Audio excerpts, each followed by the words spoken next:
Okay, so in this video, we will be discussing about informal financial institutions, but essentially there's not much to talk about this. Normally, the type of informal financial institution that Filipinos go to are 5, 6, or, just people in the area who they know to be lending money to others, but they aren't registered businesses.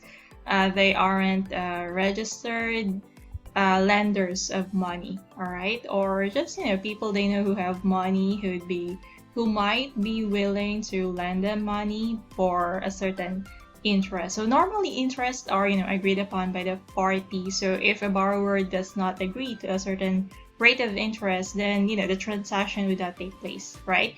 But for people who are in desperate need of cash, so sometimes they do agree at whatever rate of interest is being charged to them. So things like that. So they don't have that much power to negotiate.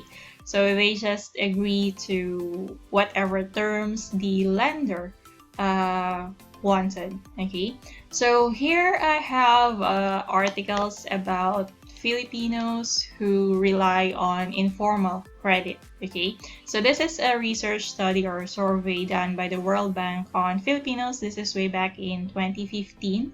So both of these articles are actually based on that particular research by World Bank. So we'll go through the details.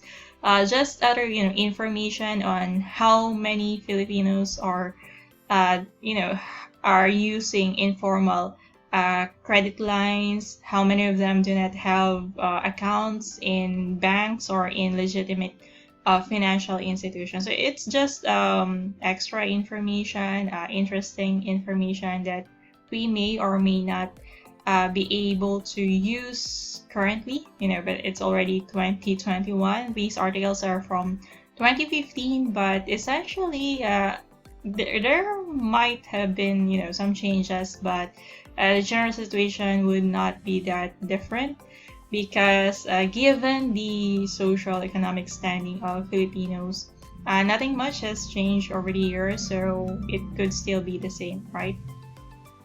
Alright, so article title, this one is from Philippine Star. Most Pinoy still rely on informal credit, says World Bank. Alright, so a majority of Filipinos still prefer informal sources of credit for their basic needs rather than using formal or banking sources, a World Bank survey showed. So based on the survey, Filipinos are more likely to use informal credit and saving services, including 5-6 and paluwagan, than formal lending services. So 5-6, if you're not familiar with it, so essentially if you borrow 5 pesos, you would have to pay 6 pesos when you return it.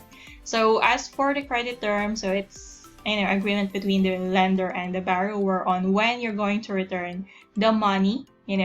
If you borrow 500, you're going to return 600. If you borrow 5,000, you're going to return 6,000. Essentially, it's 20% interest, all right? So given that, again, these strict requirements with the banks discourage most people from actually getting an account with them, right? For you to be able to get a bank account, you would need to provide TIN, tax identification number. Sometimes you would also require either GSIS or SSS number. Okay, without these two, sometimes they would not accept your application. And then of course, there's also the fact of initial deposit. Majority of savings account, they have like 500 or 1,000 or 2,000 depending on the bank and depending on the type of account that they are offering. Although there are those banks that also offer zero, not exactly zero initial deposit, like 500 initial deposit and then zero maintaining balance. Okay, and then I think there are accounts that you can open for 100 pesos and then zero maintaining balance. And then those types of accounts normally earn for other services like checking your balance, withdrawing money, transferring your money to other accounts. So in a way, these financial services provided by banks and other formal financial institutions, they do cost money. And for people who are at the lower class society, the poor people essentially, because majority of Filipinos are under the poverty line. So yes, let's say that majority of Filipinos are poor, right? So they some of them cannot have access to all these financial services. Okay, so since they cannot turn to these formal financial institutions, then they turn to the informal informal lenders, right? And of course, with regards to their savings practices, they also do it informally. They just put it in their piggy banks, coin banks, or they just put it between the pages of their books or notebooks, things like that. Okay. Continuing with the survey showed 78% of respondents use informal financial series and 56% use informal credit only. Okay. Another 13% tap the microfinance sector, so the financial institutions that are small scale, and 12% use both formal and informal credit. Okay.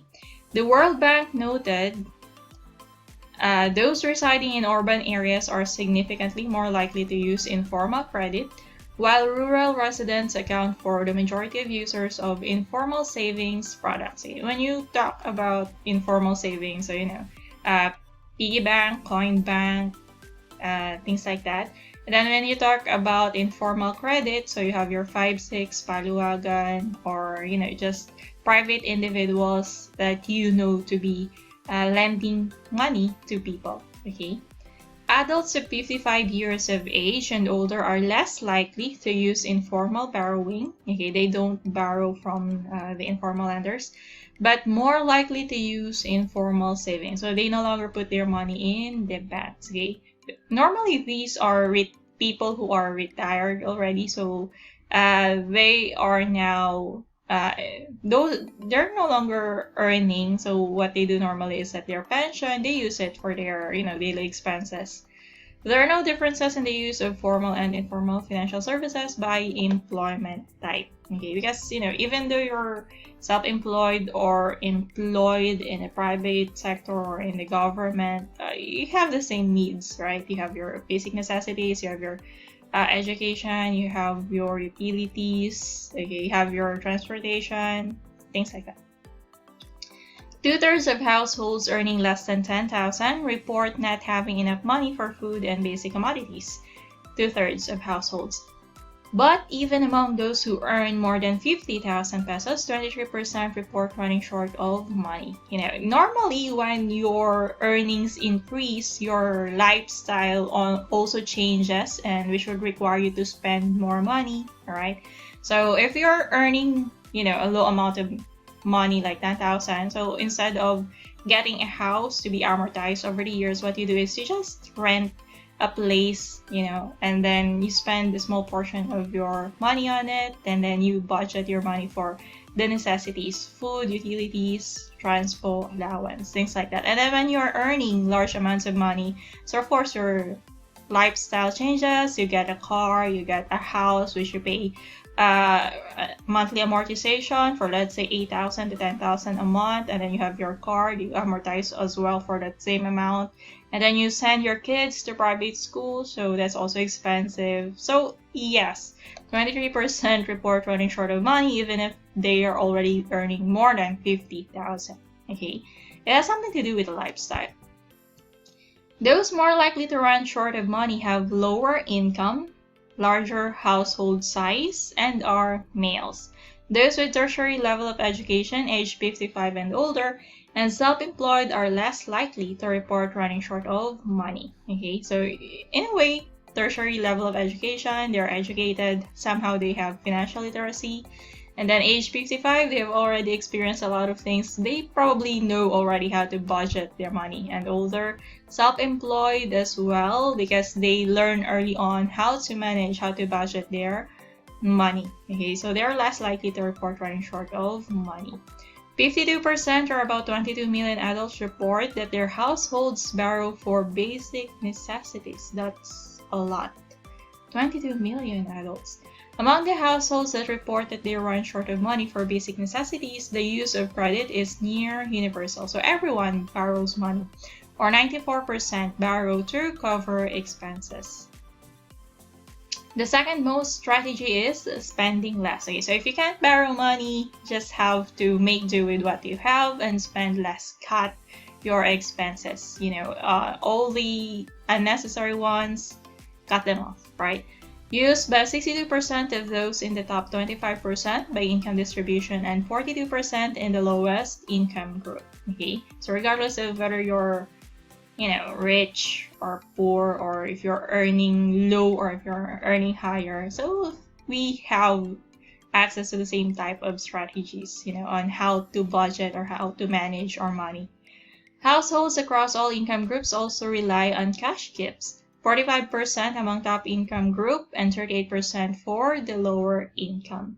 The World Bank survey, which covered 3,000 adults, also show aside from borrowing, Filipinos pawn jewelry, use savings, sell something, and find extra work, to make do and to be able to provide for their needs. Okay, if money is short, then they do something else, pawn jewelry, use their savings, emergency fund, sell something. If there's anything in the house that you're no longer using, then just sell it. And then find extra work, sidelines, part-time jobs, sell something online, Meanwhile, the survey noted that the most common reason for not having a bank account was not having enough money, followed by I do not need it. Okay, so sometimes, you don't need it in such that if you're going to, receive your money during payday and then you're going to distribute it across your needs already, then there's no need for you to put it in a bank. And then also, if you don't have enough money, if you won't be able to save regularly every payday or every month, then, there's no reason to get a bank account. About 17% say they do not trust the banks, and another 16% said that they live too far from the bank. So if it's going to cost you more money to put your money in the bank, then, just no thanks. Okay. And then the other reasons are they do not have the necessary documents. Again, they require TIN, they require SSS or GSIS numbers, they require, two valid IDs, And then, of course, you have your initial deposit. Bank personnel do not treat them well. Okay, so sometimes they are not very approachable. Sometimes when they talk to you, they are somewhat snobby. Okay, when I first, opened an account with a bank, it's a bit, they're kind of intimidating, like they won't care about you if you don't have that much money or that much business to bring to them. You're not BIP, something like that. So it's kind of, I don't know. And then opening an account is simply too expensive, especially if there are, higher amounts required for initial deposit, and then there are maintaining balances, and then if you're going to have to travel to get to the bank, so there are expenses to consider as well. World Bank Senior Financial Specialist Natalia Mailenko expressed surprise over the issue of necessary documents, since the Bangko Sentral ng Pilipinas issued regulations simplifying first-time banking procedures, not to mention regulations for increased lending in rural areas. Actually, the documents are they're not very difficult to provide if you are an employed individual, and if you're earning money, you have TIN, you have GSIS or SSS. But for others who do not have stable work, or if they're just self-employed doing business on the side, a small business, then they probably don't have the necessary documents. Okay. In a press briefing yesterday, this is in October 2015, Mailenko reported that nearly 60% of those without bank accounts earn more than 10,000, and that more than half of those without accounts are men and live in rural areas. The Philippines is the only country where the financial system services are services more women than men. Okay, she said. Okay, things the person have noted, but I don't know. I'm not that much interested about differences. Okay, let's go to the other article. I think there were certain statements that have not been mentioned in the other one.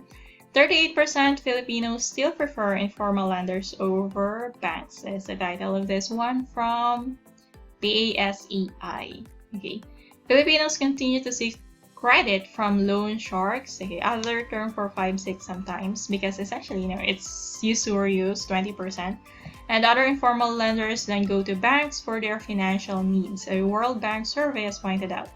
Also found that Filipinos still use piggy banks and other informal means to save money for the proverbial rainy day. A data reportedly show that 38% of the survey's respondents rely on informal sources of credit, such as money lender, family member, or a friend as sources of financing. Further, some 34% of respondents resort to informal savings kept in households. Alright, largely Filipinos rely mostly on informal sources of financing and informal savings. Okay, some of these information is the same as the other one.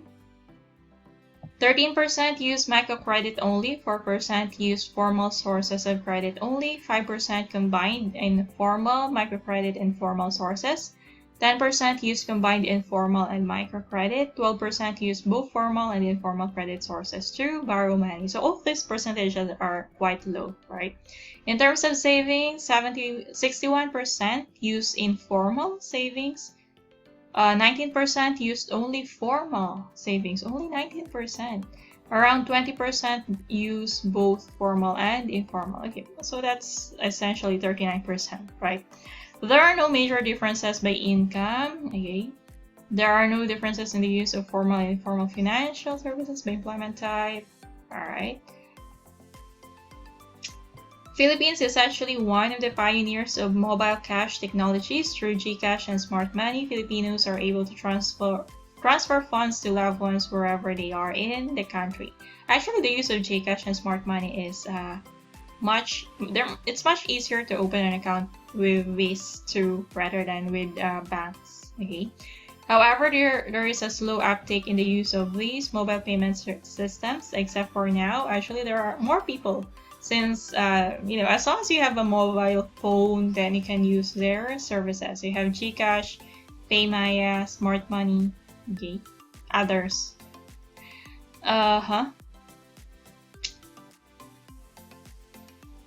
This is now doable, right? 2021 na tayo. There is a need to work on interoperability of the systems. It's now doable, again, I'd like to note. About 6 of 10 Filipinos said that they plan how they spend money they earn or receive. Okay, so about 4 do not make any financial plan.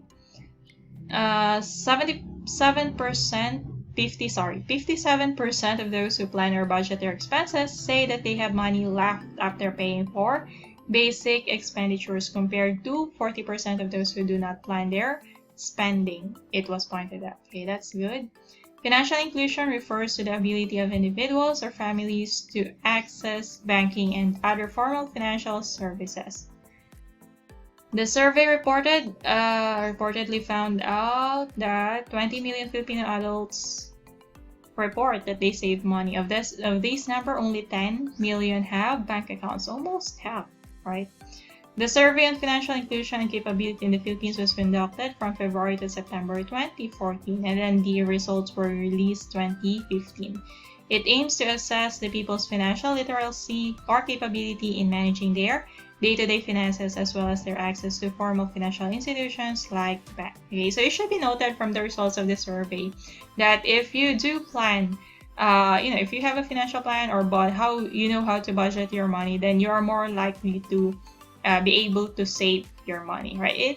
It has nothing to do with how much you're earning, but how you try to budget that money, where you put them, right? And what kind of lifestyle you're living. Are you living within your means, or are you normally going beyond your means? Okay, so those are some things to know. So again, informal lending, informal financial institutions. So normally we have loan sharks, 5-6, paluwagan, and then private individuals, either friends or just people in the community that we know to have money and who lends to other people.